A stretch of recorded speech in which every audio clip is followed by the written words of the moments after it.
Dijimos que vamos a hablar un poquito del concepto de la arquitectura.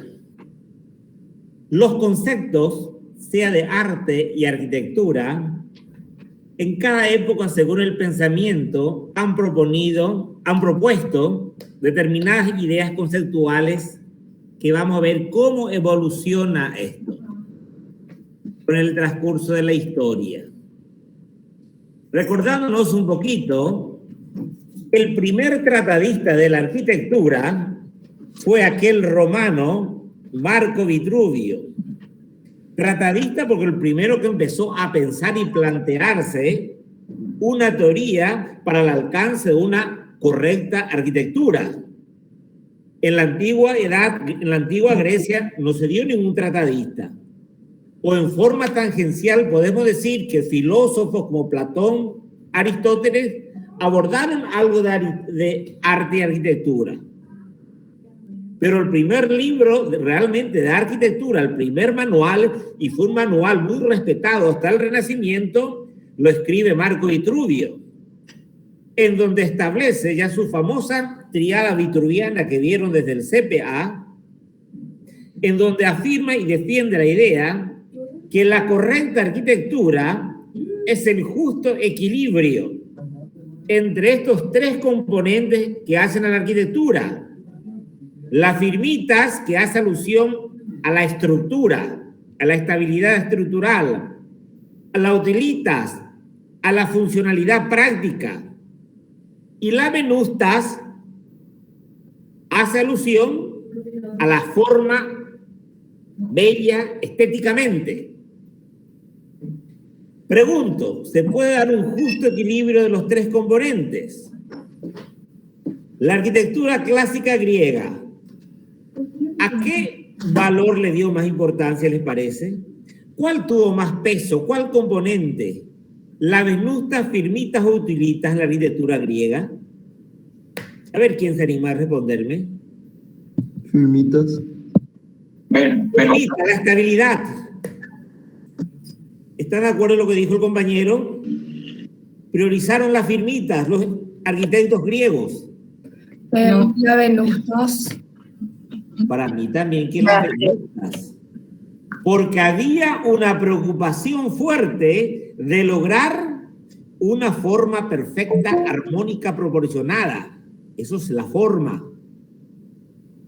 La belleza, y a lo largo de la arquitectura, aunque ustedes no lo crean, la mayor parte de los arquitectos han priorizado la importancia de la forma.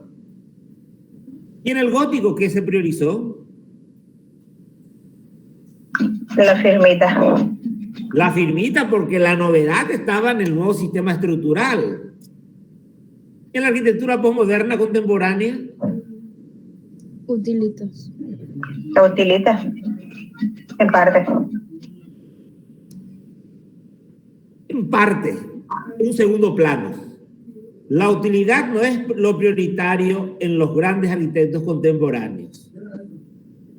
La venusta era, creo. Sí. La imagen que proyecta la arquitectura, la venustas. La posmodernidad prioriza la imagen, la fachada, acompañado luego de las firmitas, las nuevas altas tecnologías que se están imponiendo en la arquitectura contemporánea. Entonces, ese justo equilibrio a lo largo de la historia era algo imposible lograr. Lo ideal, decían los clásicos, era lograr el justo equilibrio. Alberti, el gran teórico del Renacimiento italiano, se apropia de estos tres términos vitruviano, pero hace algún cambio del término. Habla de voluptas, conmoditas y firmitas, que es la misma cosa. Voluptas, venustas, conmoditas, utilidad, firmitas. Blondel, uno de los grandes ilustrados escritores teóricos de la arquitectura francesa del siglo XVIII, él habla de gracia en vez de venustas, comodidad y solidez. O sea, hasta el siglo XVIII, y por qué no decía hasta el siglo XIX, tuvo fuerza estos tres componentes en la arquitectura.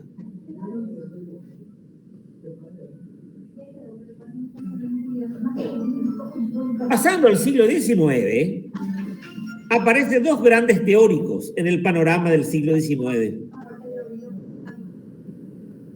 John Ruskin. ¿De qué nacionalidad este señor es John Ruskin? ¿Alguien le suena?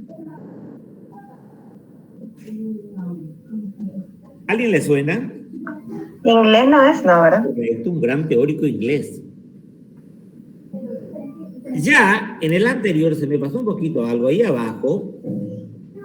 Los teóricos del siglo XVIII hablaban la arquitectura como ciencia de la edificación.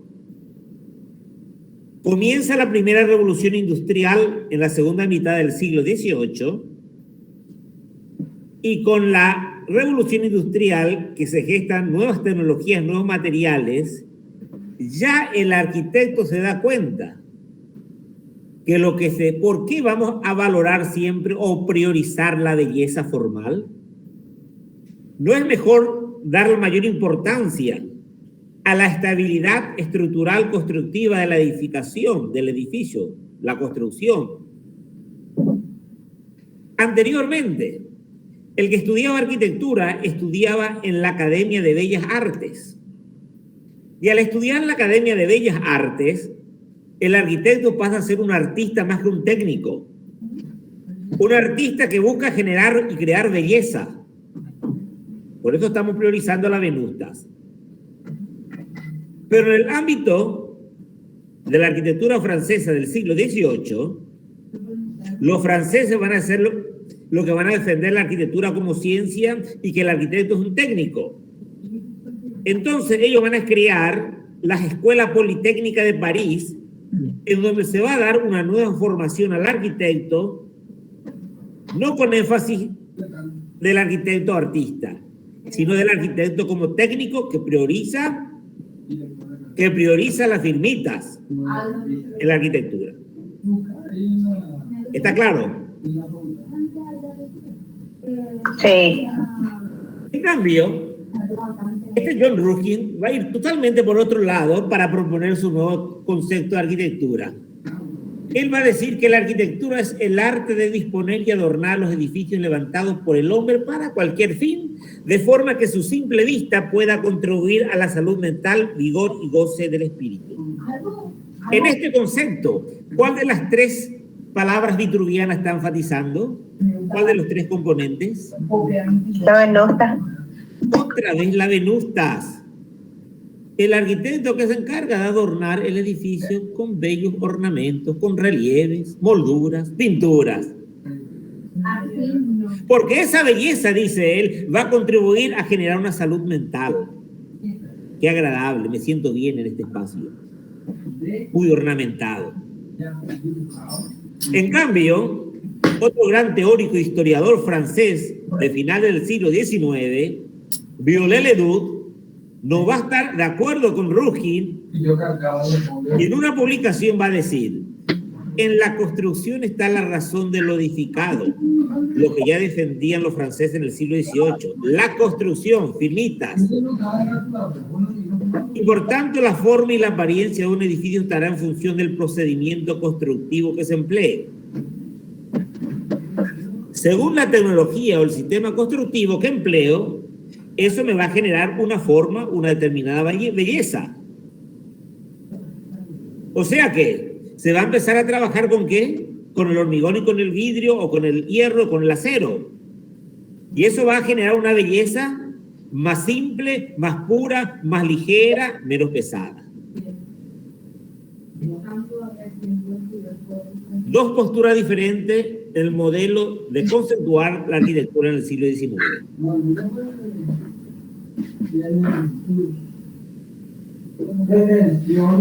¿Quién puede apagar su micrófono que está encendido por ahí?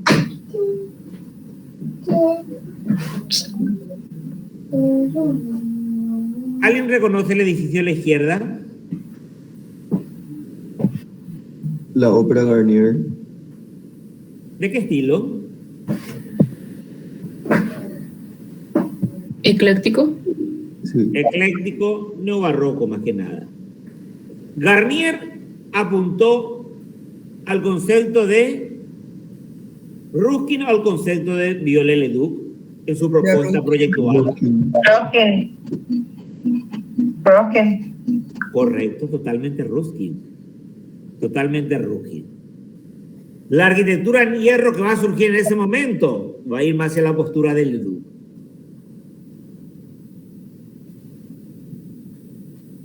Ya nos acercamos a finales del siglo XIX y va a surgir otro arquitecto de origen alemán, Gottfried Semper, que va a formular el concepto moderno de arquitectura que hoy utilizamos. Señala por primera vez la idea estética del espacio como determinante del carácter artístico de la arquitectura. La esencia de la arquitectura no es la belleza. La esencia de la arquitectura no es el ornamento aplicado al interior, al exterior. La esencia de la arquitectura es el espacio útil al servicio del hombre. Definirá la arquitectura como la materialización de un espacio capaz de albergar actividades humanas. ¿Y cómo voy materializando el espacio? Con la construcción. El espacio, yo tengo que conformar espacios prácticos útiles. Repito, concepto moderno. La forma depende del material empleado, la técnica de trabajo y la finalidad puramente utilitaria. Lo que dije recién, depende con qué material esté trabajando. Por ejemplo, ¿qué diferencia hay entre la forma? Entre la forma del pabellón de Mies van der Rohe y la forma de Ronchamp de Le Corbusier. ¿Qué diferencia entre la forma de un edificio del pabellón de Barcelona y la forma de Ronchamp de Le Corbusier? A ver, ¿quién me dice? El pabellón de Mies tiene formas puras, rectas. Y la iglesia de Ronchamp es una forma que se asemeja a un barco, era, creo que él quería. Muchas formas. Y es una forma más orgánica.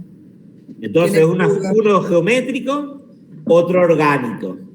Uno es un volumen ligero, otro es un volumen pesado. En uno se trabajó con un hormigón pulido, planos de hormigón. En el otro se trabajó con formas volumétricas de hormigón mucho más pesado. La forma en que se trabajó con el hormigón determinó el estilo de cada obra. Eso es lo que me está diciendo aquí Semper. Otro arquitecto, Schmarzo, alemán, da continuidad al concepto de Semper. Puso énfasis en la creación de espacio más que de forma. El arquitecto se debe preocupar más en configurar el espacio que la forma.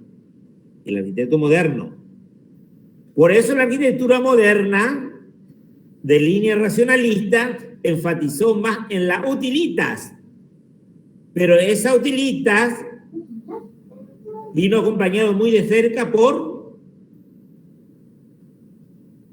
firmitas o venustas. Firmitas. Las firmitas. Firmitas, una nueva tecnología. Y esa nueva tecnología en el hormigón va a generar formas geométricas puras y por consecuencia es lo que define el estilo racionalista.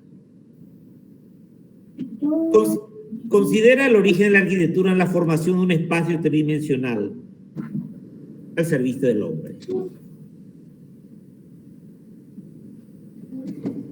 Este espacio que ven aquí, ¿a qué arquitecto le pueden atribuir este espacio? Le Corbusier. Le Corbusier. Le Corbusier. Totalmente Le Corbusier. Sus doble altura, sus tracciones, transparencia. Entonces, los teóricos modernos comienzan a hablar de espacio, la esencia de la arquitectura. Sabemos por historia que los primeros en trabajar con grandes espacios, ¿quiénes fueron? ¿Quiénes fueron? Los romanos. Los romanos. Pero en su teoría ellos no se explayaban con el término de espacio. En la realidad sí, pero en la teoría no hablaban de espacio. La noción de espacio como categoría propia de la arquitectura es una noción moderna. Es de final del siglo XIX y el siglo XX. Emerge de la cultura centroeuropea porque surge entre los teóricos suizos, austríacos y alemanes este concepto. Y aquí se genera la cualidad que hace el espacio moderno. ¿Qué es un espacio abstracto? Aquí habla, una de las cualidades, espacio abstracto. ¿Qué se puede entender? Lo que estoy viendo aquí es un espacio abstracto. ¿Y qué entendería por espacio abstracto?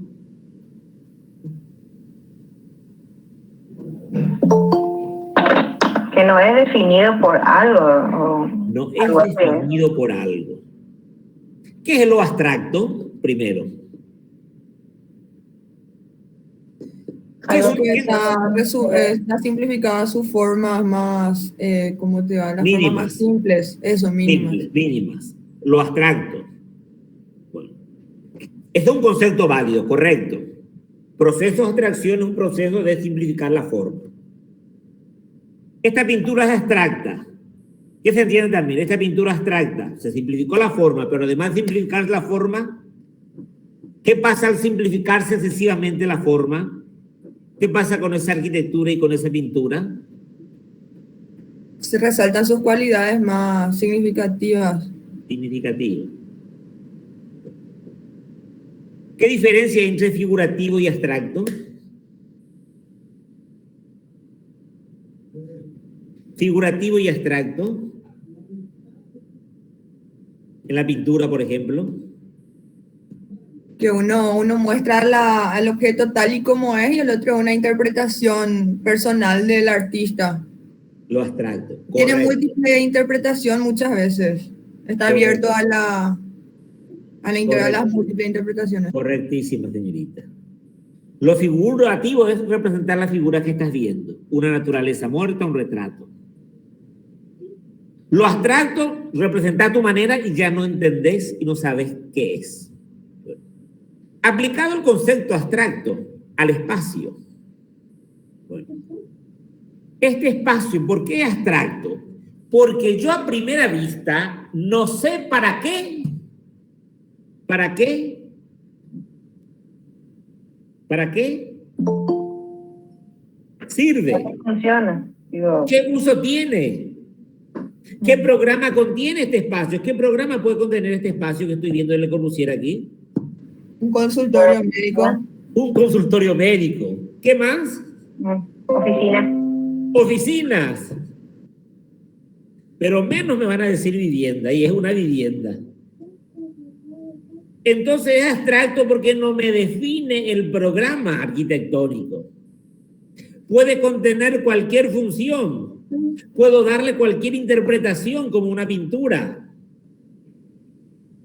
A eso habla espacio abstracto. ¿Por qué se habla de un espacio infinito o de un antiespacio? ¿Por qué se habla? Limitante, sería. ¿Cómo? No le limita nada, algo así. Le limita el cristal, el vidrio. Pero de lo mismo, ese espacio se funde con allá, con el infinito. ¿Qué diferencia hay entre un espacio, y piensa en un espacio clásico, de un palacio renacentista y este espacio? ¿Cómo se imaginan el espacio de un salón de un palacio renacentista con respecto a este espacio? Enorme. ¿Qué más? Tiene muros. Cerrado, muros gruesos, más introvertido. Más vinculado con el exterior también. Correcto, totalmente introvertido. Aquí se presenta una cualidad totalmente opuesta. Por eso se habla de un antiespacio en el sentido que parece que no está bien delimitado ese espacio, bien configurado. Tiene medidas lógicas, científicas y matemáticas. Por eso hablamos de una arquitectura racionalista, porque tiene una lógica, una medida pensada para una determinada función, no se tiene que desperdiciar nada. ¿Y qué significa aquí que dice espacio arquitectónico que pueda anclarse sin ninguna relación con el entorno? ¿Qué significa? Que no posee características específicas de un lugar. sino que puede ser implantada en tanto acá en Paraguay como en Argentina, como ejemplo. En cualquier lugar va a funcionar. Muy bien, señorita. Entonces, este es el espacio que están defendiendo los teóricos en la primera mitad del siglo XX, por el cual surge la arquitectura moderna. El espacio abstracto es un espacio anónimo, en otras palabras. ¿Y cómo te sentirías en este espacio viviendo, en este espacio anónimo, señorita? ¿Cómo te sentirías? ¿Te sentirías a gusto?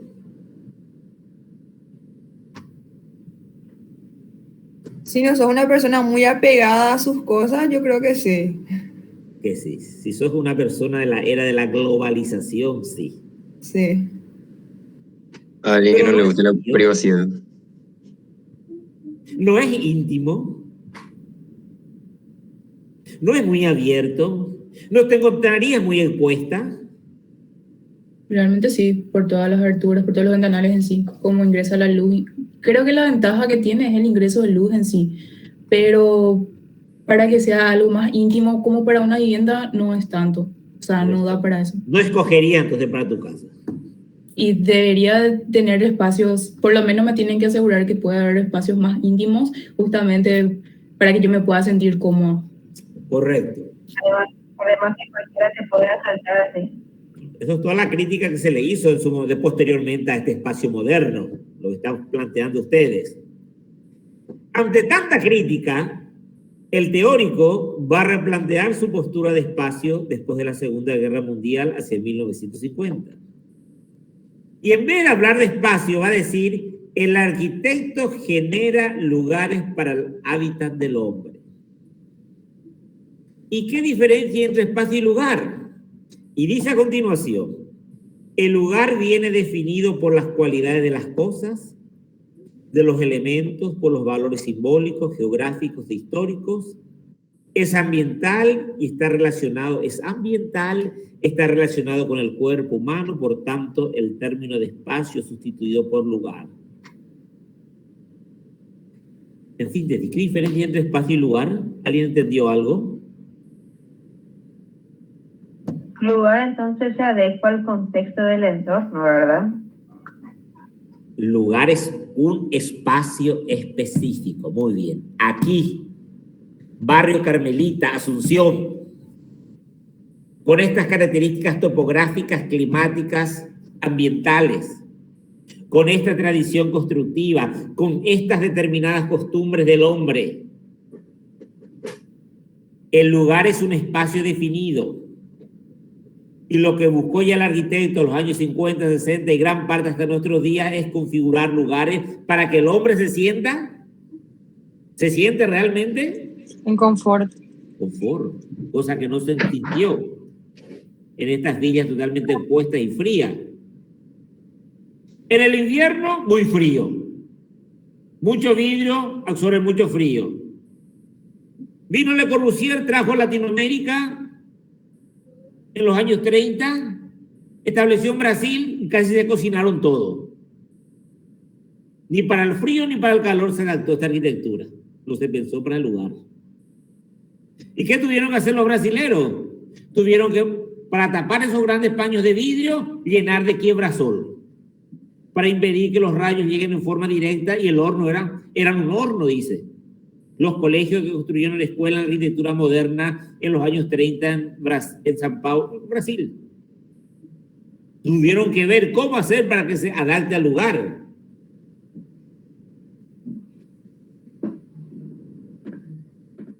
Volviendo otra vez hacia atrás, en el siglo XVIII, este gran pensador francés, alemán, Immanuel Kant, como gran ilustrado, define también la arquitectura. Se mete, aporta lo suyo sin ser arquitecto. Definía la arquitectura como el arte de construir sistemas. Le sucede Hegel, el otro filósofo, definió una verdad sistemática que consistiría en la articulación de cada una de las cosas con un todo. La arquitectura como sistema. ¿Y qué es un sistema? ¿Cómo podemos aplicar este concepto para entender qué es un sistema? ¿Qué es un sistema? Podría ser un conjunto de elementos que se interrelacionan entre sí, digamos. Oye, conjunto de elementos Una articulados ciertas cosas que se conectan con otras cosas. se conectan. Diría. Articulación de elementos. Bueno, Y tienen una función también. y tiene una función. Con esto él me dice, bueno, elementos del sistema. Elementos del sistema ya eran los 3 elementos que estaba definiendo Vitruvio. La estructura es un elemento. La belleza formal es otro elemento. La utilidad práctica es otro elemento. Pero hay más otros elementos que hay que tener en cuenta en la arquitectura. No solamente esos 3 elementos que está ahí que aportó Vitruvio. ¿Cuál es otro componente de la arquitectura, aparte de la forma estética, de la estructura y de la utilidad espacial? Otro componente de la arquitectura. El contexto, el clima. El lugar, contexto, ahí entra el clima, topografía, vegetación, que nunca tuvieron en cuenta antes los arquitectos, los clásicos. Porque la arquitectura clásica ellos decían que era perfecta y ese mismo modelo se podía imponer en toda Europa como en América, cuando vino a América lo clásico. Otro elemento más, aparte del contexto. Otro elemento.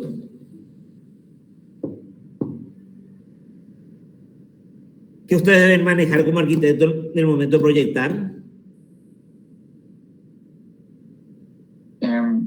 Ubicar al individuo como elemento, digamos, más importante. Muy bien. Muy bien. El hombre. El usuario. Nunca antes pensaron en el Renacimiento, en Grecia, en Roma. El usuario. El usuario. Otro elemento, lo simbólico. ¿Y qué tiene que simbolizar? ¿Por qué la arquitectura tiene que simbolizar? ¿Y qué tiene que simbolizar? El confort. No sé. Esto puede simbolizar la arquitectura moderna. ¿Y qué simboliza una catedral gótica que dieron el semestre pasado? Lo divino. Mira, Lo divino, lo trascendente, el acercamiento del hombre con la divinidad. La Jerusalén celestial. La Jerusalén celestial, como decían los medievalistas. En todas las épocas. ¿Qué puede simbolizar Versalles? La ¿Qué realeza. poder. El poder del rey. El poder absoluto del rey. El todopoderoso. De acuerdo al programa. Entonces, profe, tiene que representar lo que el hombre sentía y pensaba y quería. La arquitectura. Muy bien. ¿Te das cuenta la complejidad de la arquitectura? Conocer el pensamiento del hombre de cada época. ¿Qué simboliza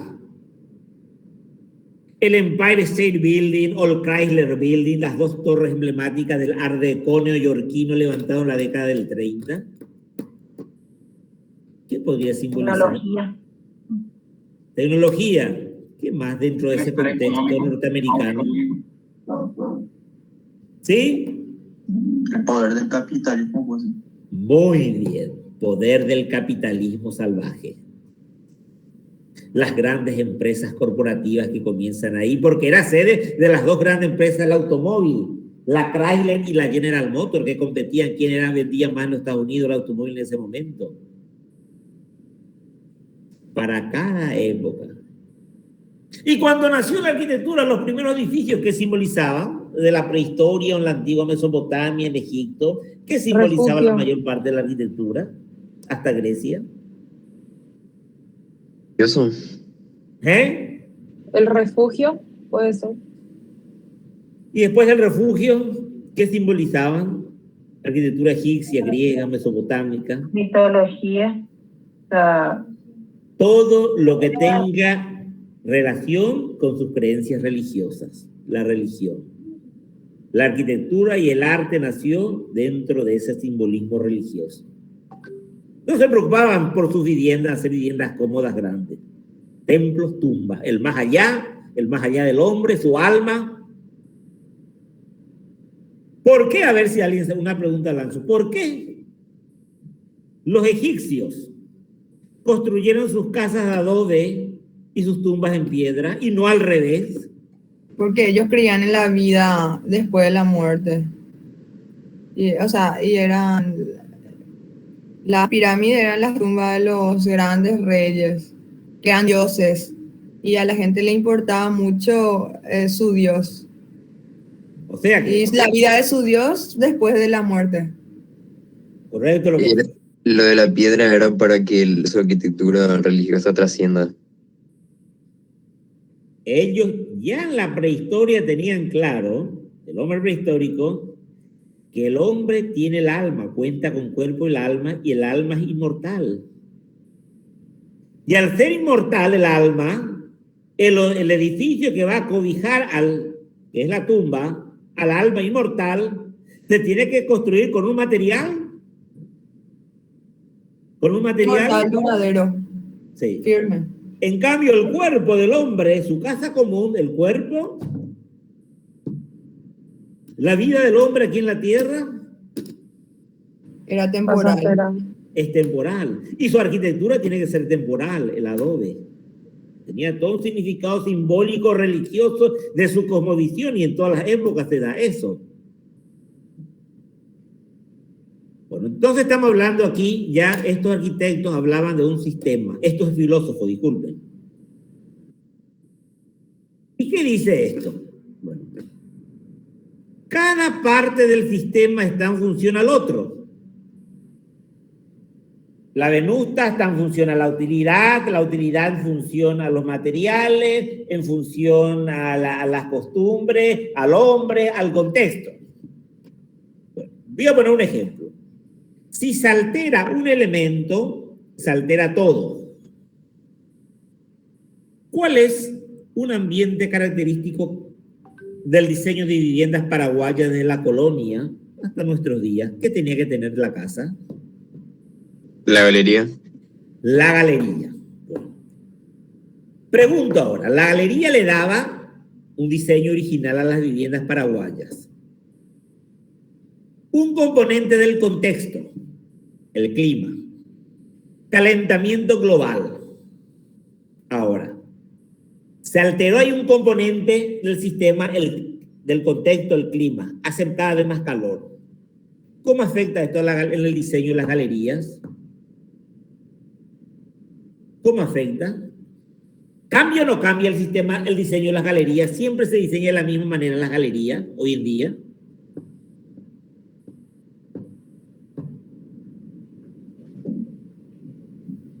¿Siempre las galerías siguen siendo abiertas?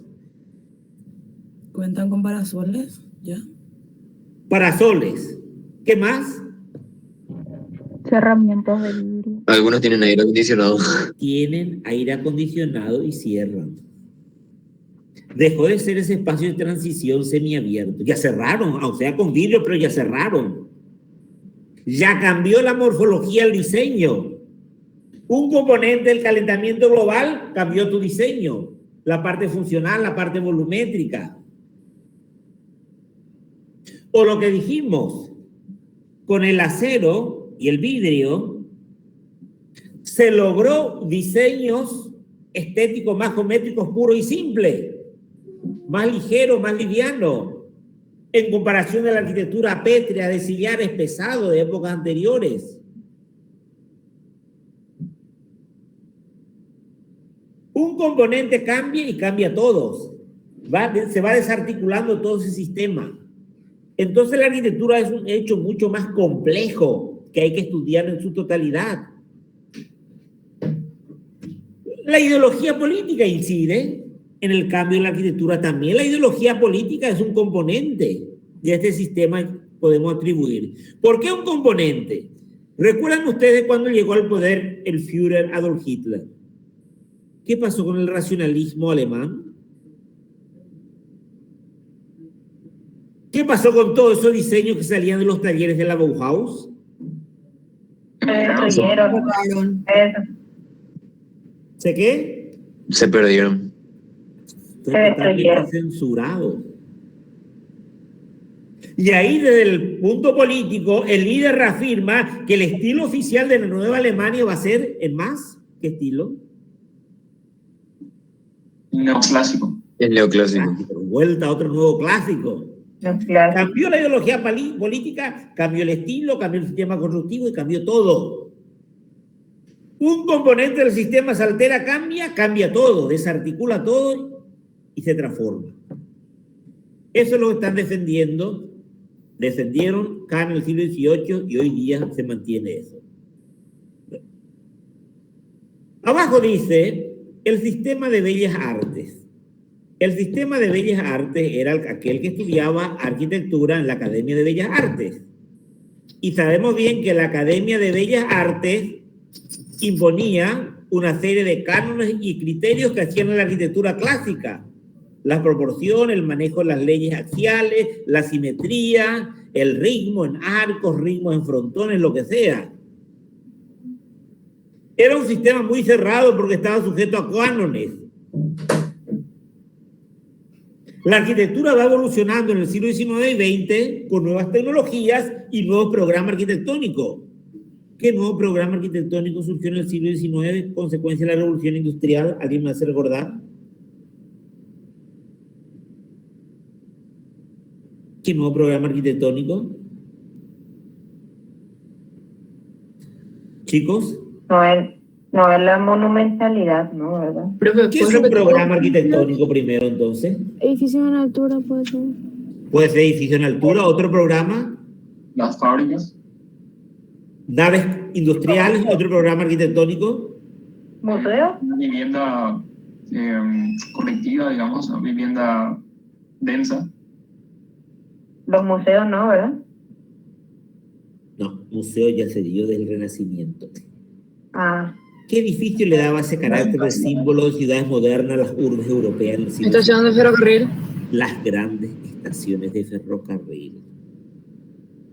Un nuevo programa ante una nueva necesidad. ¿Qué implicaba la estación de ferrocarril? Cubrir grandes espacios. ¿Se podría cubrir grandes espacios con el sistema clásico? No, jamás. no. Una bóveda de cañón corrida gigantesca para cubrir los andenes como planteó Bourlet y Ledoux, y al último cayó en Utopía en el siglo XVIII, ¿recuerdan? Jamás. Era muy rígido. El sistema clásico ya no daba solución a los nuevos programas arquitectónicos que iban surgiendo. Que tenía que llegar a su fin lo clásico. Se tenía que rever nuevos sistemas de diseño. Entonces, nuevos programas arquitectónicos más complejos, estaciones, rascacielos, aeropuertos, edificios públicos, pusieron en crisis el sistema de bellas artes, que era el sistema clásico que se imponía. Se tenía que cambiar el sistema de enseñanza, el estilo, el modo de abordar la nueva arquitectura. En consecuencia, el objetivo de los arquitectos modernos fue inventar diferentes mecanismos para poder desarrollar grandes sistemas más complejos, romper con el sistema clásico, apoyarse en las tecnologías y darle importancia al espacio funcional.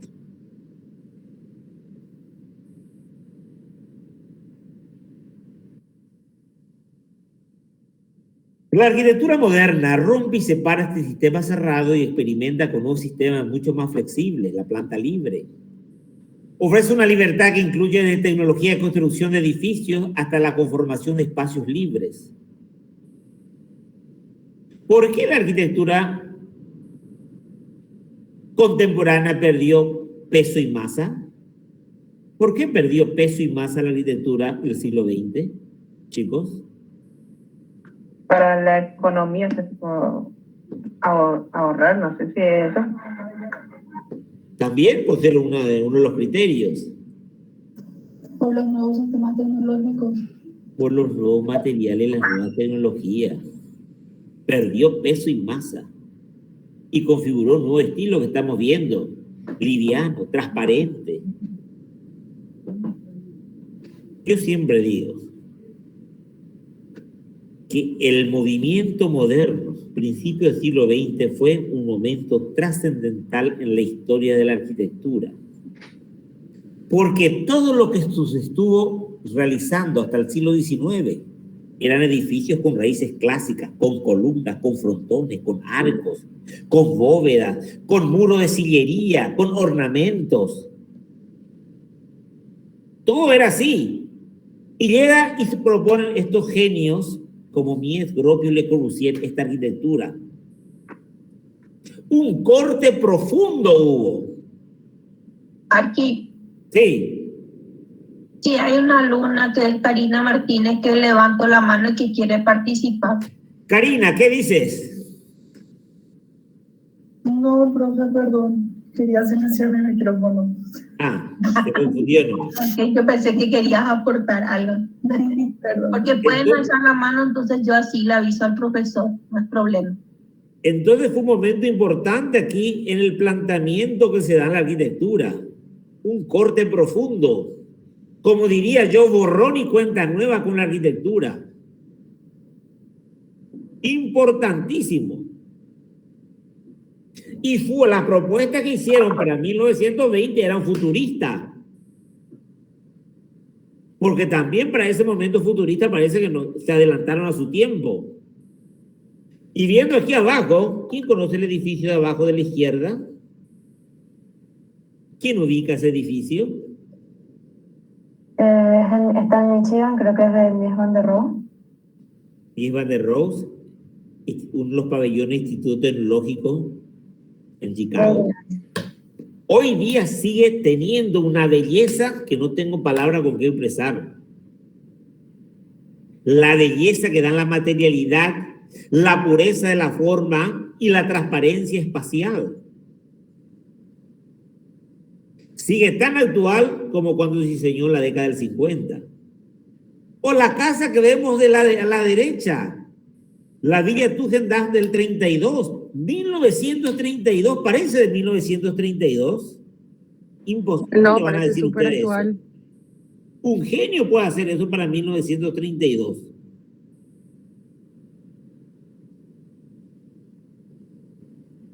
Bueno, entonces, de ese sistema clásico de arriba, caduca y comienza el nuevo sistema moderno más abierto, más flexible. Entonces, y este es el concepto de sistema en la arquitectura, como les dije. Conjunto de elementos que están muy bien articulados.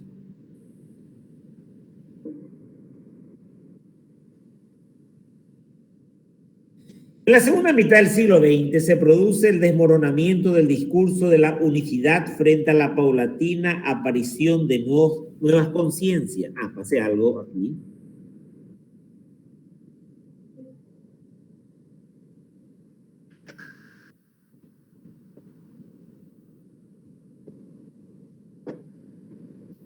La arquitectura moderna entra en crisis después de la Segunda Guerra Mundial, dijimos. Las tecnologías y las formas modernas permiten volúmenes que por su transparencia y reflejos se desmaterializan, se convierten en imágenes evanescentes. Todo se desmaterializa por los materiales más ligeros.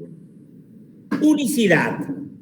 Se habla de unicidad en la arquitectura moderna en el sentido que un volumen prismático único, una caja blanca única, podía contener distintos ¿qué, chicos?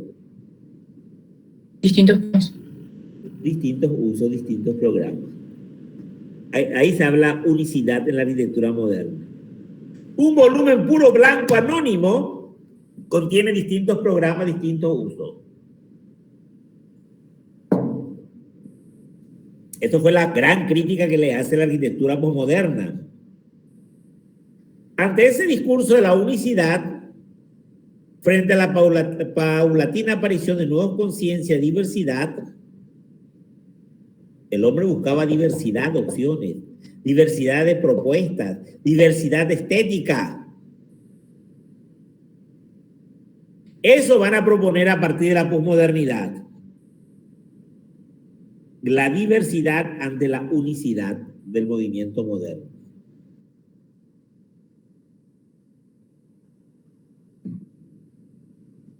Entonces, repetimos, cerramos esta primera parte. El primer concepto que se manejaba de la antigüedad romana era que la arquitectura estaba constituida por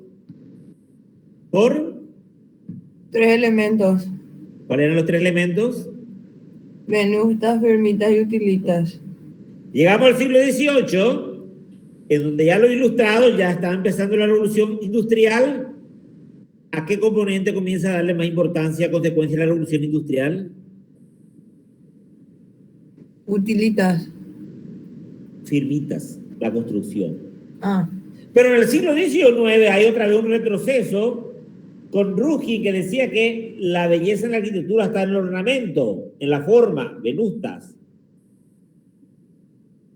El francés Ledoux no estaba de acuerdo y seguía defendiendo que la construcción, la firmita es lo más importante. Llegamos al siglo XX, dice este arquitecto alemán Semper, que lo primordial, la esencia de la arquitectura, ¿qué era? ¿O qué es? La forma en que utilizabas el material. Semper, también ese, pero lo esencial en la arquitectura radica en el espacio. El espacio útil al servicio del hombre, concepto moderno. Todo el espacio funcional, utilita están enfatizando. Pero después, los arquitectos contemporáneos, inspirados en ese concepto de Kant, la arquitectura como sistema, dicen, no, la arquitectura es mucho más complejo. No es solamente los 3 componentes que propuso Vitruvio. Está el hombre, está el contexto, está la ideología política, está el pensamiento religioso, está el simbolismo. Mucho más complejo, que todos esos componentes debemos articularlo perfectamente para alcanzar la correcta arquitectura. Y eso es lo que se maneja hoy en día.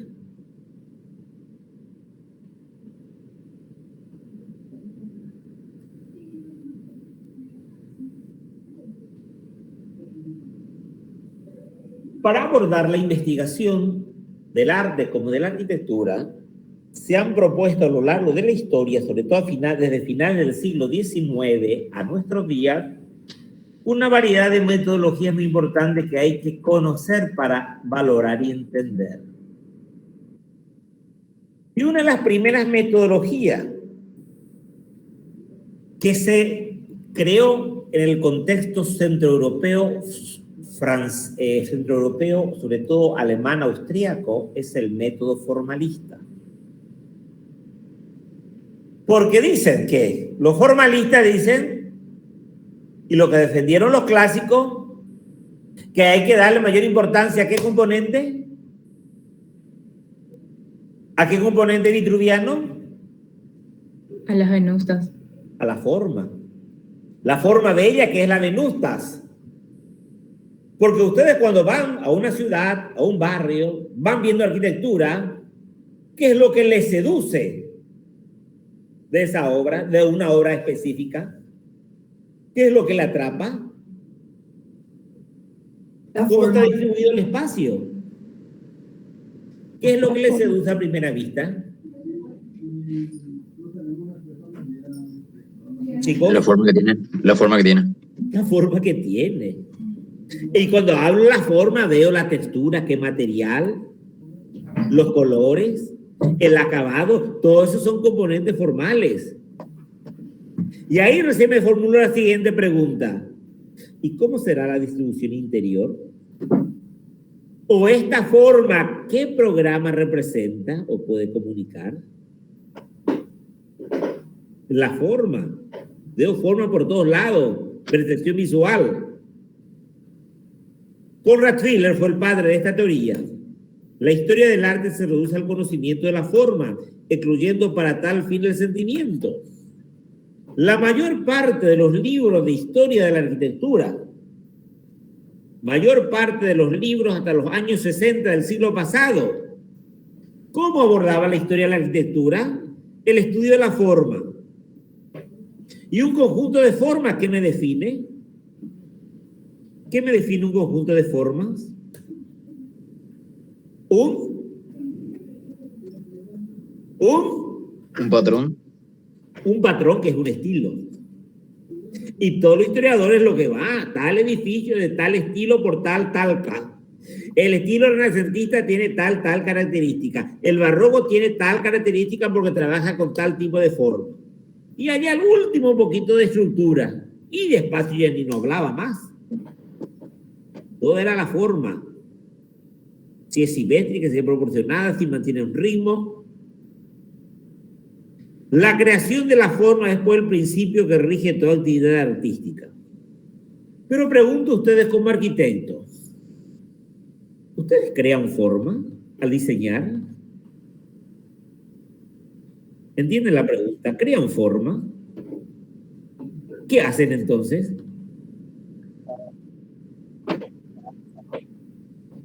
¿Qué quiere decir cuando decís se combinan? Me parece interesante eso, se combinan.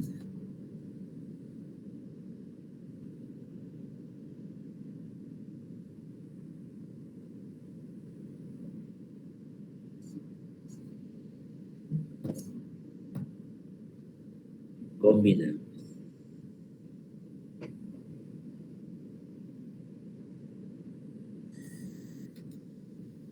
Muy bien tu respuesta, chicos. Entonces nosotros ya no creamos más nada. Lo que hacemos es recreamos a partir de algo. Y ahí surge aquel término clásico referente. ¿Qué es un referente? ¿Cuál es tu referente? ¿Qué es un referente? Es algo que tomas como referencia, algo en lo que te inspiras. ¿Y qué puede ser ese referente para tu diseño? Puede ser un objeto así concreto, o puede ser también una idea abstracta que vos materializás de alguna forma. Pero específicamente, ¿cuál sería tu referente en arquitectura? ¿Otra? Puede ser la obra. un estilo, una obra. Un texto. Los conceptos de un estilo, una obra. Un concepto. Otro arquitecto a quien tú admiras. Ese es tu punto de partida, el referente. Vos no creas nada de la nada. De ahí la importancia de la historia de la arquitectura, porque conocemos distintos referentes que podemos tomar y aprovechar para nuestros proyectos y adaptar a nuestra realidad, a nuestra economía, a nuestra tecnología, a nuestras necesidades. Estudiar historia, estudiar formas, me enriquece mi creatividad para tener referente. Pero sin caer en una mímesis. ¿Qué significa sin caer en una mímesis? ¿Qué significa? Una copia, una imitación. Encontré obras de arquitectos paraguayos en mi estudio, que estoy haciendo arquitectura contemporánea, que ya demasiado se parecen a obras de grandes arquitectos como Kahn, Bote y otros. Más que referente, hay casi como una copia, diría yo. Referente que toma algunos que otros elementos y los sintetice con tu idea y con los requerimientos del lugar. Calcado por ahí. Calcado no, a eso no tenés que llegar. Dice, muchos llegaron al calcado, como dice esta chica. Entonces, eso es crear forma, pero, como dice otro gran historiador y teórico, una forma, un estilo nuevo, es producto de la combinación de otros 2 o 3 estilos anteriores. Y eso es lo que estamos diciendo. Un estilo nuevo es combinaciones de otros estilos. Bueno, esa es la forma. La forma. Ahora pregunto, ¿por qué Picasso fue tan importante a principios del siglo XX? ¿Por qué se dio tanta importancia? Y se le consideró hasta como genio de la pintura a Picasso. ¿Por qué? ¿Por su manejo de formas puras? ¿O por la manera en que manejó la forma? ¿Y cómo manejó la forma? De forma abstracta. No utilizó la mímesis de otras obras. Lo que vemos. ¿Es totalmente abstracta esta pintura al Guernica de Picasso?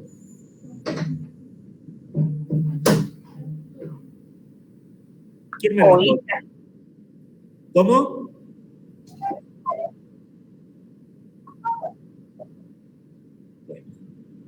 Correcto, entonces. Se identifica. Correcto. No, es semi-abstracto. Entonces, ¿por qué? Porque él aportó una nueva manera de trabajar la forma que nunca nadie hizo anteriormente. Simplificó, abstrajo la forma, rompió, quebró, lo que cambió. En vez de hacer bello, ¿qué es bello para mí? Cuando la forma está bien constituida y bien proporcionada. Aquí hizo lo contrario, afeó la forma, desmoldó la forma. Pero es una nueva categoría estética, una nueva belleza. Entonces, la originalidad en el estilo cubista está en el nuevo manejo de la forma. El edificio de abajo de la izquierda, como el de la derecha, ¿de qué estilo puede ser? Son estilos actuales ya. ¿De qué estilo puede ser? ¿Y dónde está la originalidad del estilo de constructivista? ¿Por qué causó tanta sensación cuando surgió allá por los años 80? Más o menos. Porque era nuevo. Decir que... Seguir más. Es como Seguir nomás, como dijiste. que no querían afiliarse tanto a la rigidez o algo así. Querían innovar. Entonces también presentar la forma de una manera diferente. ¿Por qué siempre los planos deben ser muros verticales, techos horizontales? Porque no trabajamos con inclinados, con curvos, con formas irregulares. ¿Por qué vamos a trabajar siempre con ángulos rectos como trabajaron los modernos? Porque no trabajamos con ángulos agudos. Hacer las cosas más complejas. Todo esto es forma. Pero lógicamente esta forma solo es posible ¿gracias a qué? A la nueva tecnología. La tecnología y los materiales. O si no, quedaría solo el papel como Boulez y Ledoux en el siglo XVIII. El hombre tiene ansia de descubrir nuevas formas. Quiere tener lo último en su diseño de notebook, de reloj, de ropa. Forma que son estilos. Y cuando más novedad, más vas a vender. La forma.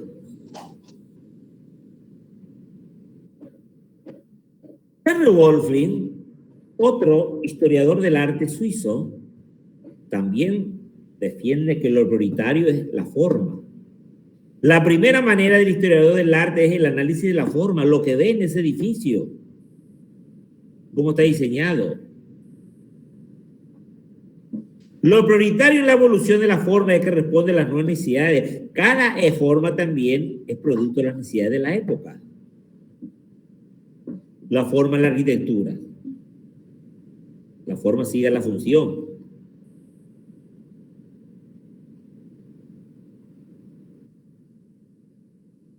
Henry Fosillon, seguimos, sostiene la primacía absoluta de la forma en el arte. La forma es lo que caracteriza fundamentalmente en el arte.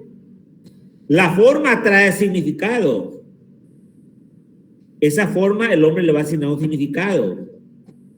Esa forma cúbica, esa forma piramidal, a esa forma, a esa semisfera.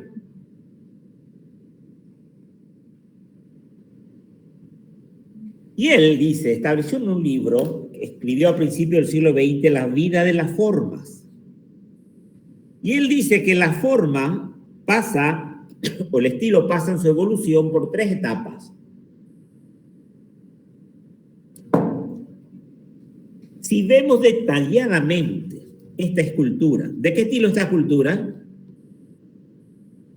Griego, dice.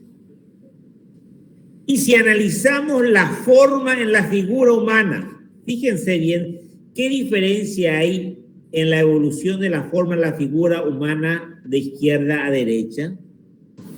A ver, ¿quién puede decirme? El dinamismo. Dinamismo.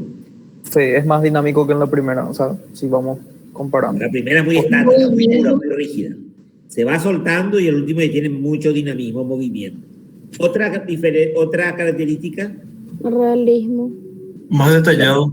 La expresión. Detalle. La primera es muy simplificado. El último excesivamente realista. Las expresiones en los rostros. ¿Dónde hay expresión y dónde no hay expresión?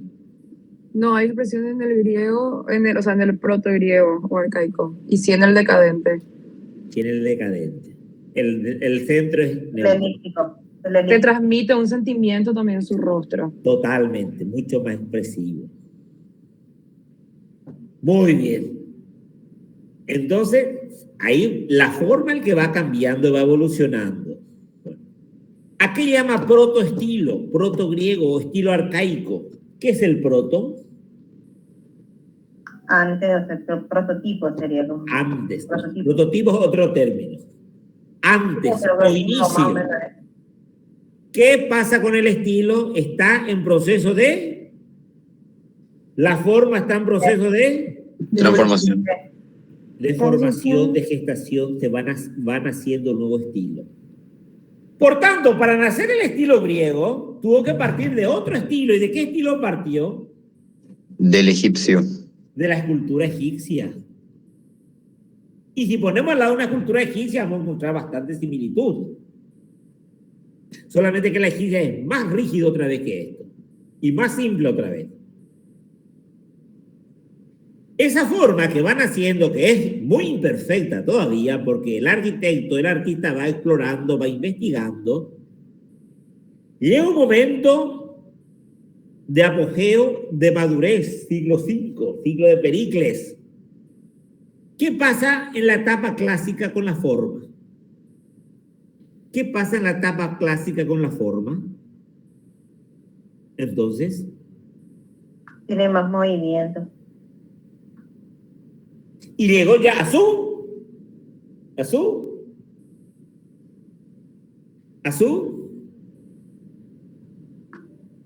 Aquí nació. A su tope. A su tope. ¿Qué significa llegó a su tope? Que ya no puede avanzar más.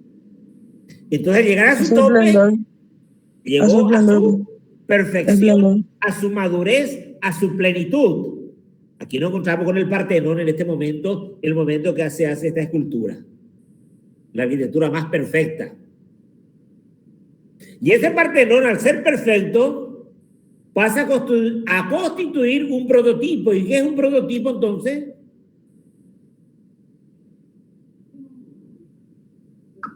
Es algo que se puede imitar. Comenzar a imitar, tomar como modelo perfecto. Sí. El modelo ideal. Pero ¿qué te pasa a vos después de que ese griego, de ese clásico, ese modelo perfecto? ¿Qué pasa con el tiempo? ¿Qué le sucede al artista y al arquitecto con respecto a ese modelo perfecto? Después de pasar un tiempo. Y como todo va buscando nuevas formas, va experimentando y quiere algo más, o sea, sabe que hay algo más que puede hacer y entonces lo hace. Así mismo. Aquí en el modelo clásico, en la etapa clásica, ahí se establece el canon, las reglas del estilo. Pero esas reglas y esos cánones del estilo, la etapa clásica, no le permiten al arquitecto, ¿qué cosa? No le permite innovar, cambiar. Imagínense, los griegos decían que el arte para ser arte debe estar sujeto a reglas, es el canon. Pero la regla no te permite avanzar, evolucionar, innovar en forma. ¿Y qué tuvo que hacer entonces en la etapa decadente? La etapa decadente, el artista griego. Romper las reglas. Y al romper, ¿qué hizo? ¿Qué cambios vemos entonces aquí en la forma? Hizo el cuerpo mucho más voluptuoso, expresivo, complejo, recargado. Creó nuevas características. Y esto va a dar lugar luego, va a ser la previa para el nacimiento luego de un nuevo estilo. De un nuevo estilo. Así mismo. Esto es las tres etapas por las cuales pasa la forma o el estilo, según Fossilio. Esto podemos aplicar a la arquitectura, que es lo nuestro. ¿Alguien conoce el edificio de la izquierda? Estamos aquí, moderno. ¿Alguien conoce el edificio de la izquierda? Ese almacén es Carson, no sé qué cosa es. Carson, Peary, Scott. Louis Sullivan, 1890, Chicago. Protomoderno. Nace el estilo moderno. ¿Qué tiene de moderno ese edificio que plantea Louis Sullivan en cuanto a la forma? El vidrio. El vidrio, transparencia, estructura a la vista, forma simple. ¿Qué todavía tiene de elementos del pasado? Que todavía no se pudo liberar totalmente la arquitectura. En planta baja. La reja del estilo art, creo que es de Cobo o algo así. Otro Ares. Art Nouveau. Art Nouveau. Decorativo. Totalmente el hierro ornamentado Art Nouveau. Tiene todavía elementos decorativos del momento, pero ya busca cambiar. Está en transición. Llegamos a la década del 20, las casas Citroën, casas que plantean para construirse en serie. Aquí, con sus 5 puntos, Le Corbusier llega a la madurez. Se estableció la norma, el canon, la regla, los 5 puntos. Pero después de la Segunda Guerra Mundial, ¿qué dice Le Corbusier? Esta arquitectura moderna lo veía muy efímera, muy liviana, no tenía protagonismo, parecía para un tiempo, para un breve tiempo, no tenía presencia como arquitectura del pasado. ¿Y qué cambio impone en la unidad habitacional Le Corbusier, ya en el moderno decadente? ¿Qué cambio se da? Los muros más pesados. Pesadez, monumentalidad y exposición contundente de la materialidad, que en lo moderno ocultaba la materialidad, todo era blanco, no sabía si eso era de madera, de hormigón o de ladrillo, y toda la vista. Y tercero, muy importante, que del concepto de espacio del moderno clásico, en el decadente Le Corbusier, el concepto de espacio lo sustituye por lugar, pensado ya para el lugar y para el hombre. Y fíjense qué diferencia hay entre la espacialidad de Le Corbusier, del Le Corbusier de la primera y de la segunda época del espacio. ¿Qué diferencia? ¿En cuál se sentirían mejor? ¿Y por qué?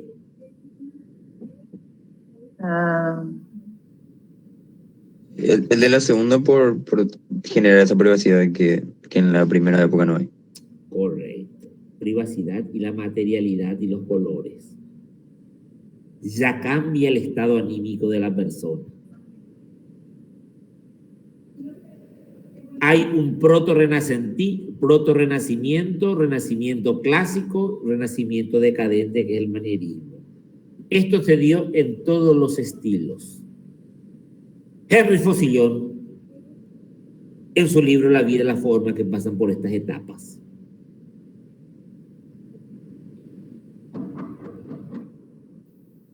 Bernard Berenson, otro inglés formalista.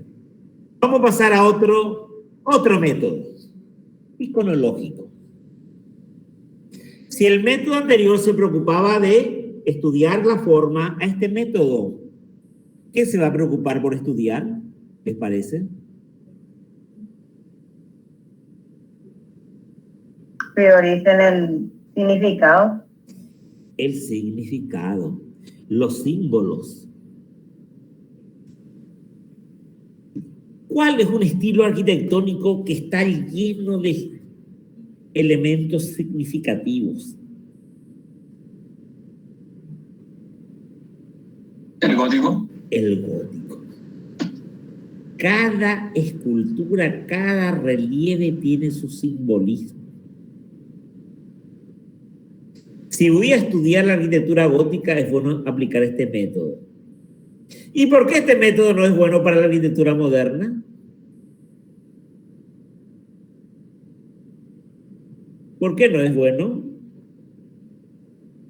Porque ¿Alguna obra Le Corbusier? moderna pierde ese simbolismo, se vuelve impersonal, digamos. Así mismo no tenés casi nada, un volumen puro, neutro. El Renacimiento y el Barroco también está lleno de símbolos, pero más el gótico. Más todo el mensaje que tiene la arquitectura gótica. Uno de los grandes representantes fue el alemán Erwin Panofsky de esta metodología. Dice que la vida del hombre está lleno de simbolismo. Y su misma arquitectura, al ver las pirámides, todos dijimos, tiene una carga simbólica muy fuerte. Todo tenía, desde el menil prehistórico, todo era simbólico. Según sus creencias, sus mentalidades, creencias religiosas, políticas. En todo lo que hace, el hombre le imprime un significado. Y él habla de dos procesos, 2 vías para aplicar este método, Panofsky. Iconografía e iconología. Iconografía, proceso de escribir imágenes. Iconología, proceso de interpretar las imágenes. Veo la última cena. Una descripción iconográfica es ya una habitación, una mesa, un personaje central, tanto a la derecha, tanto a la izquierda, con estos atuendos en tal postura, sobre la mesa de unos panes, unos platos. Estoy describiendo. Iconología es la interpretación de esta imagen. Pregunto, ¿todos podemos interpretar de la misma manera una obra de arte? ¿O leer un edificio?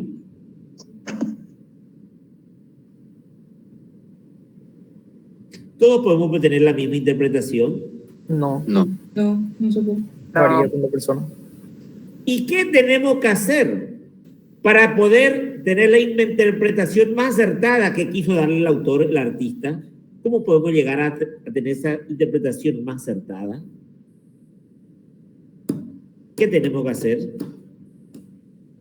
Analizar una obra. El contexto. El contexto, la historia, el momento que generó el artista la obra. Reunir una serie de informaciones para entretejer la historia de la obra y sacar el mensaje. Y no va a ser puro suposiciones y conjeturas simplemente. Entonces, la interpretación de esta obra, Última Cena, ¿cuál es el mensaje? ¿Cuál es el mensaje? La última cena es Jesucristo. La última cena, me dicen. ¿Y por qué la última cena, señorita? ¿Qué pasó aquí? Y era que Jesucristo convocó a sus 2 apóstoles para tener una última cena literal antes de que se le crucifique. La Eucaristía. Tomó el pan y repartió a sus discípulos. La Eucaristía. Era para avisarles que alguien uno de los de la mesa le iba a entregar. Sí. La traición también. La traición. Aquí hay varios mensajes. Entonces, primero, lo que dijo la Eucaristía. ¿Él se va o se queda? Le iban a matar. Se va. Pero ¿por qué se queda? Me dijo, yo me quedo otra vez con ustedes. ¿Qué impuso aquí? ¿Qué dijo la compañera recién? ¿Qué impuso en la última cena? La Eucaristía. La Eucaristía. Dios se hace que él pan. se iba a quedar en el pan. En su cuerpo será el pan. Se va, pero se queda. Que va a permanecer con nosotros hasta el fin de los siglos. Eso es la interpretación que voy más allá, teológica, religiosa. Que uno va excavando con las informaciones que va recogiendo. ¿Este pórtico de qué estilo es? Gótico. Creo que es romántico. Es románico porque si era gótico tenía que tener aquí el arco ojival. En todos los pórticos medievales, sea románico o gótico, En el tímpano lo esculpían el juicio final. ¿Y por qué todos los tímpanos tenían el juicio final? ¿Qué simbolizaba para la Europa cristiana medieval? ¿Qué simbolizaba el interior de las catedrales, dijimos recién? La Jerusalén celestial. El cielo aquí en la tierra, Jerusalén celestial. Una porción de lo que nos espera, de la belleza que nos espera en el más allá. Afuera de la iglesia, la tierra, lo terrenal, lo mundano, lo pecaminoso. Dentro la Jerusalén, el Edén, la tierra prometida que nos espera. El hombre sabía en aquel entonces que la vida aquí en la tierra era una peregrinación simplemente para llegar al más allá. Y para pasar de la tierra al cielo, ¿por dónde tenés que atravesar previamente al morir? Por el purgatorio. ¿Cómo se llama este tema que les dije? Por el juicio, por el purgatorio. El juicio final, y aquí en el medio está el Pantocrator, que es Dios Padre o Hijo como juez. Aquí abajo, esto que representa esta figura fantasmagórica, que representa demonios. Los condenados al infierno. Aquí arriba los angelitos, que representan el cielo. Ya los que van al cielo. Y los que están aquí en el centro, el purgatorio, y los que tienen que purgar todavía sus pecados para pasar al cielo. Por esto le está diciendo a los cristianos medievales que para morir vas a ser juzgado. Pasarás por el juicio final para salvarte. Porque lo único que anhelaba el hombre medieval era alcanzar su salvación. El fin último de su existencia. Por eso esta iconografía o esta imagen tenía todos los templos medievales. Todos. Y cada una de estas figuritas, otra vez uno va investigando la iconografía. ¿Quién representa? ¿A quién representa? ¿A quién hace alusión? Es una metodología de investigación científica que hay arquitectos, historiadores que se dedican, que son medievalistas, se dedican exclusivamente a esa época para analizar esto. Recuerdan las quimeras y las gárgolas. Se consideran a esta escultura en la Edad Media como almas condenadas por sus pecados, que se le había impedido a su entrada al cielo. Como Satanás, que se le condenó porque se quiso rivalizar a Dios con todos los poderes.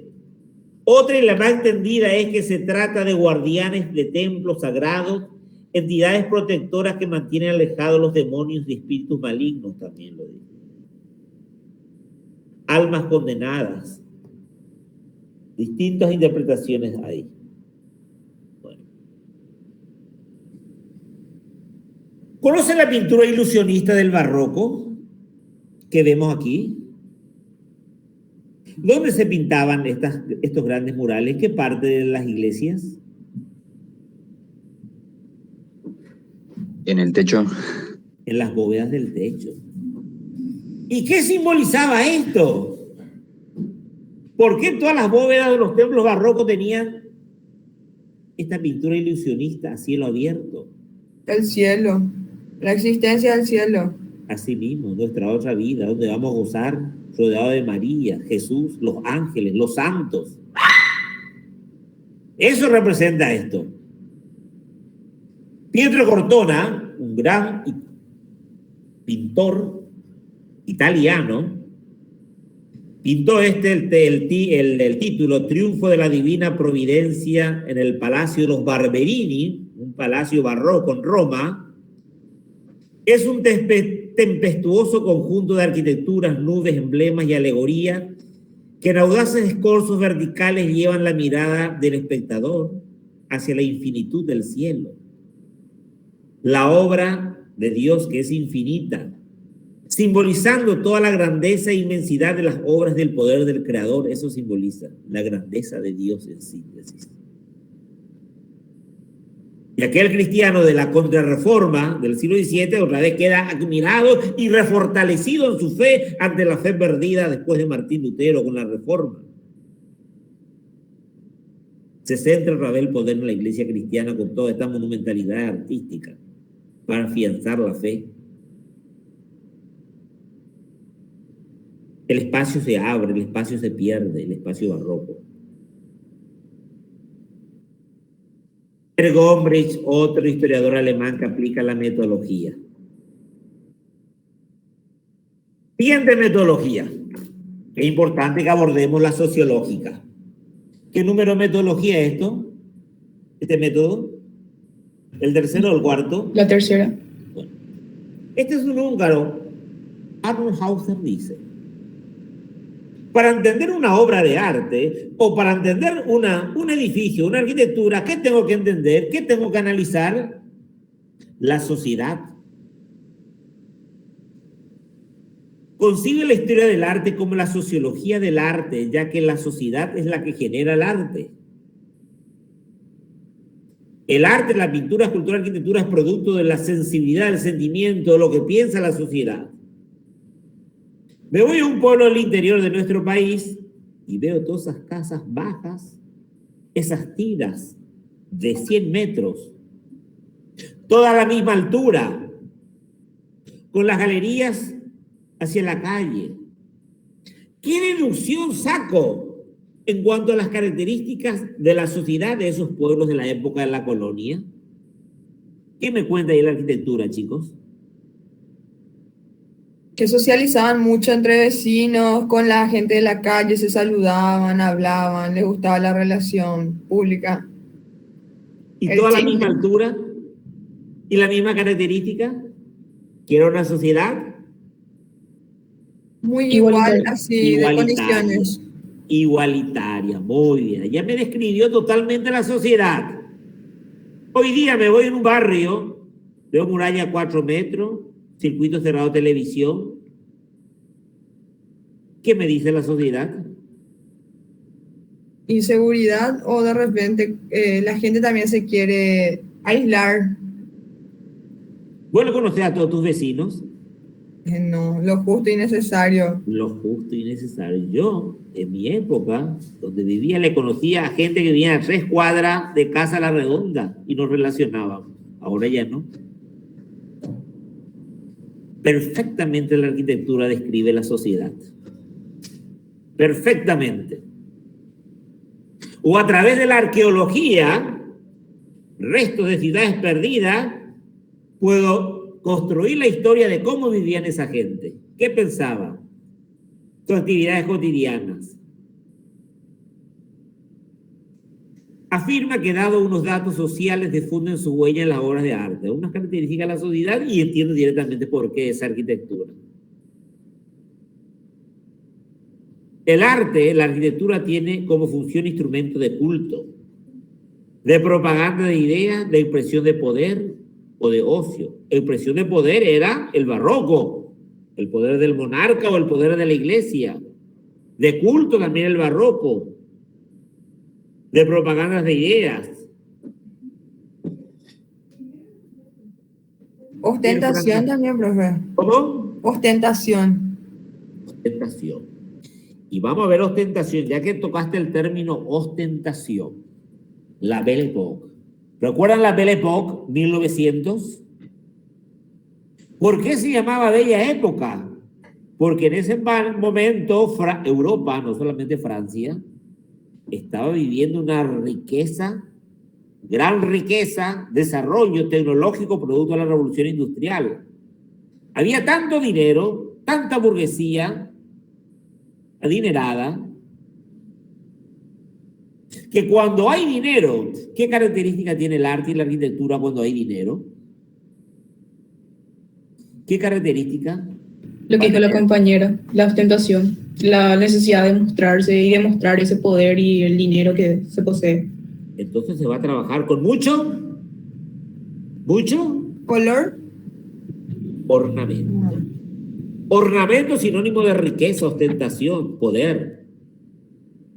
¿Y cuál será este último estilo en la historia de la arquitectura que enfatizó el ornamento de lujo? Que vemos aquí abajo. ¿El de abajo es Art Deco? ¿Qué estilo el de abajo? Art Nouveau. Art Nouveau. Por el diseño, en el mobiliario, en la vestimenta, todo era ostentoso, fastuoso. Ya comenzó a darse una sociedad de la imagen en que salía a caminar por las calles de París luciendo sus mejores atuendos. Se exhibían por todos los lados, por los grandes bulevares, por los cafés al aire libre, los paseos por el río Sena. Lujo, esplendor, ópera, cabaret, restaurantes, hoteles de lujo. De ahí la denominación Belle Époque. Es producto de lo que la sociedad estaba viviendo y estaba anhelando. En la historia de la arquitectura paraguaya, desde la colonia hasta 1950, ¿por qué nos hemos caracterizado por tener una arquitectura muy austera? No conocíamos el ornamento de nuestra arquitectura hasta que llegó Ravisa. ¿Por qué todo era austero, simple? ¿Por qué no tuvimos desarrollo en la arquitectura? Porque no habíamos pasado por esas épocas. Porque estamos un poco aislados de lo que era el entorno así, internacional. El aislamiento, la condición de mediterraneidad. Fuimos una provincia olvidada por España. No vino ningún arquitecto durante la colonia Asunción. No teníamos riqueza en metales preciosos. La precariedad, la pobreza, la ignorancia, el atraso, eso hizo que la arquitectura quedó estancada de 1500 a 1800. No evolucionó en tecnologías constructivas ni en modelos. Aparte un poco por el conformismo del paraguayo también en aquel entonces.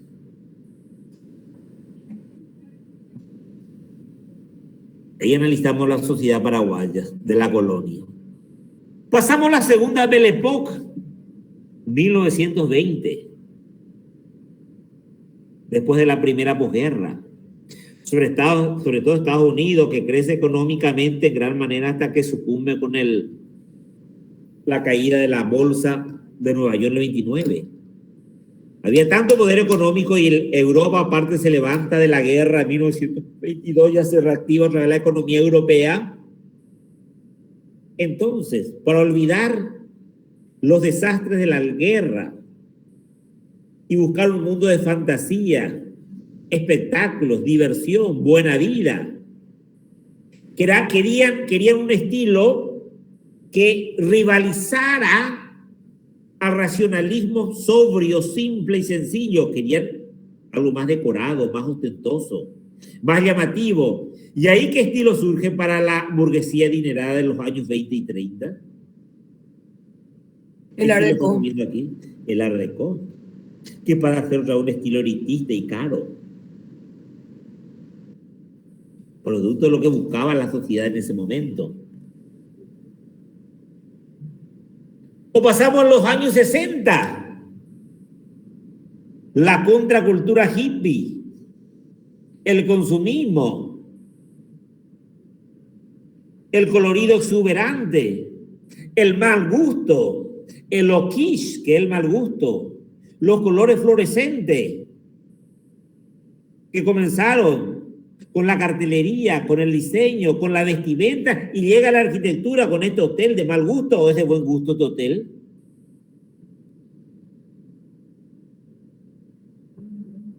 Y no sé, profe, depende depende de quién mire. Pero ustedes como estudiantes de arquitectura, digo, están teniendo una cierta formación y conocen arquitectura. Yo no lo haría. ¿Cómo? Yo no lo haría. No, yo tampoco. Y pondría unos cisnes ahí arriba. Horribles, horribles. Entonces aquí... Con esos colores tal vez no, profe. De repente si era todo blanco de un solo color, con esa combinación lo ya... Pero está de moda en ese momento los colores. A Venture le iba a gustar este edificio. Entonces aquí hay como una degradación estética en los años 60. Entonces, producto de la sociedad. Un método. Siguiente método, el psicoanalítico. El psicoanálisis se le debe a aquel médico psicólogo austriaco Sigmund Freud. ¿En qué dice él? Para entender una obra de arte, sobre todo más obra de arte que arquitectura en este caso. Si quiero interpretar una pintura o una novela, ¿qué necesito? ¿Qué información necesito para interpretar con facilidad?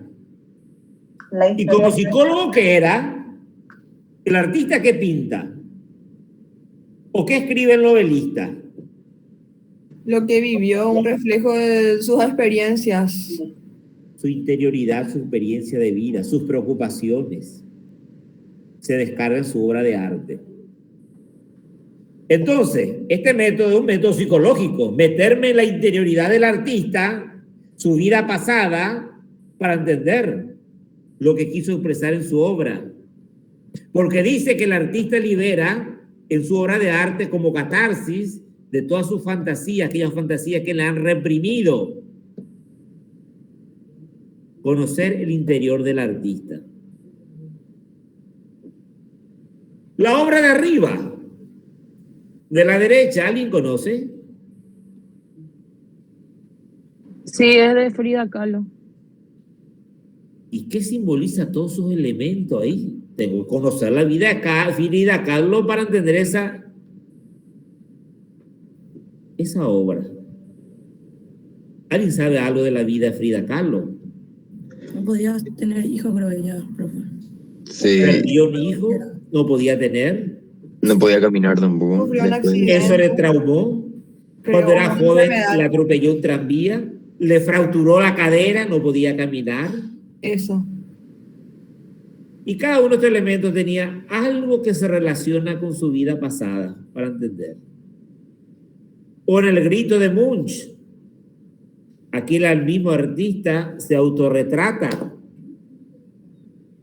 Cuando era pequeño, su padre era médico, le acompañaba en las visitas, vio paciente a su padre morir, a su madre, hermanos, entra en profunda depresión, se cae enfermo de tuberculosis, no tenía cura. Toda esa agonía que le preocupaba, el grito de desesperación ante la muerte, entender el pasado del artista.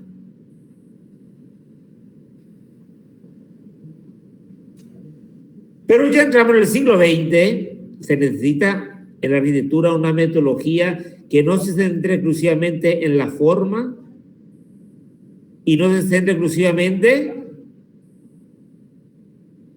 en los símbolos. Entra la arquitectura moderna, entonces aquí dice este señor,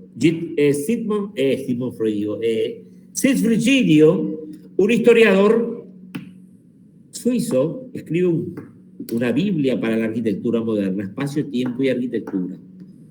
Un tocho de libros que hay en biblioteca, un análisis exhaustivo de la arquitectura moderna, en donde él dice, la arquitectura hay que analizarlo desde el punto de vista espacial, funcional.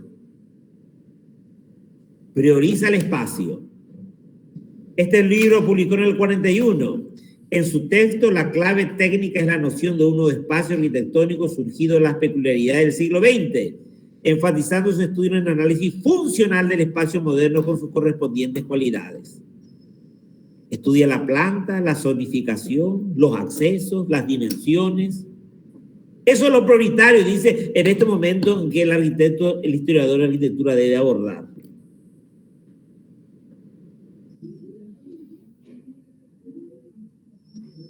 La metodología estructuralista surge en los años 50 y 60. Esta metodología, los otros estaban estudiando la arquitectura desde la forma, desde el significado, desde el espacio. Pero como decía Kant, que la arquitectura es un hecho mucho más complejo, de distintos elementos, eso van a defender los estructuralistas. La arquitectura es una estructura con elementos muy bien articulados. No podemos estudiar la arquitectura en forma segmentada. Tenemos que estudiar la arquitectura como un todo.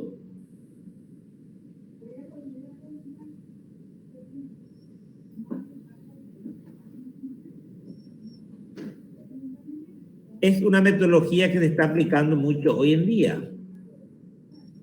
Christian Norbert Schul, uno de los grandes arquitectos en este momento, y él habla en los años 50 y 60, no en aquel momento, él habla de un espacio existencial.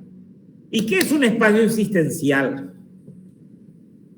¿Qué diferencia hay entre el espacio de arriba y el espacio de abajo?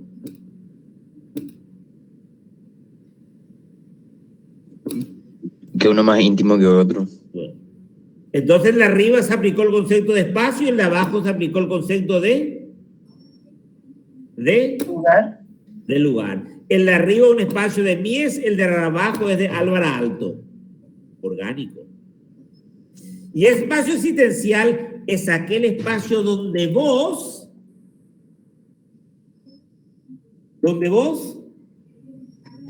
¿cómo te sentís más en ese espacio de Álvaro Aalto? Expuesto. El de Álvaro Aalto, el de abajo. Perdón. Más protegido. Protegido. Un ejemplo práctico que siempre pongo. Se van de viaje un tiempo, están en un hotel de lujo, tienes todas las comodidades. ¿Y qué pasa después de cierto tiempo? ¿Qué te pasa después de cierto tiempo? ¿Qué buscas?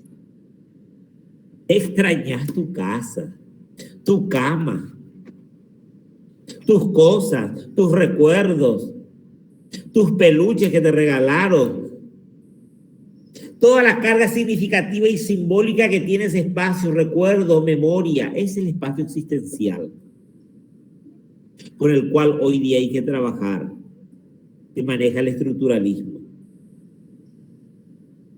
Da una sensación de pertenencia. Sentido de pertenencia con ese lugar, con ese sitio. Es mi casa. Aquí yo me crié. Parte de mi infancia lo hice aquí. Me reunía con mis amigos. Enfrente teníamos una canchita, jugábamos el fútbol, el club a la vuelta. Eso es tu espacio existencial, la plaza. Ese es el espacio posmoderno que se están reivindicando hasta hoy día gran parte de los arquitectos. No, hay que borrar la memoria. La memoria y la historia lo aniquiló la arquitectura moderna. Y Christian Norbert Schul, escribió un libro, Historia de la Arquitectura, donde analiza ese espacio existencial y analiza todos los componentes, el contexto, la tecnología, la simbología, el espacio, todos los componentes de lo que hace la estructura en forma global, analiza la arquitectura. No solamente el espacio como Girion o no solamente la forma, el estilo como en otras épocas. Se analiza como un todo.